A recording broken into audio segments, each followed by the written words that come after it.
kahit anong feeds lang pwede nyong haluan ng molasses, no? Kahit doon naman sa mga baboy at bibe, kahit yung darat, pwede nyo ring haluan ng molasses yan. Ganito lang yung ginagawa ko mga idol, no? Hinahalo ko tong molasses dito sa feeds natin, no? Ayan. Ganyan lang ang ginagawa ko. So, simple lang yan. Halo nyo lang yan sa feeds ninyo, sa feeds ng mga alaga ninyo. Ayan. Maglagay lang kayo dyan, no? Ito pagkain na to ng mga nakatali nating mga manok. Pagkain na to ng mga nakatali nating manok. So, ganyan lang kasimple ang paglalagay niyan mga idol, no? Halo nyo lang sa feeds na ganyan, tapos haluin nyo lang ng haluin hanggang sa magkulay black na rin yung feeds nyo. Basta i-mix nyo lang siya ng i-mix mga idol. Hindi nyo rin lagyan ng konting tubig or kahit hindi na. Yung sa akin kasi hindi ko na nilalagyan, basta hinahalo-halo ko na lang din dito, no? Ayan, tingnan nyo.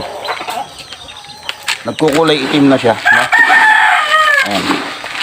Ginagawa ko to mga idol 3 beses or 2 beses sa isang linggo tuwing umaga lang mga idol. Ganda kasi to dahil pampaganda ng katawan, pampagana kumain, pampabuka, ayan.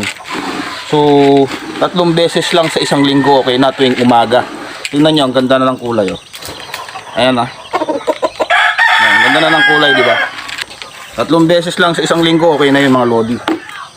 Papakain na ako ng mga manok ko. So, bye-bye.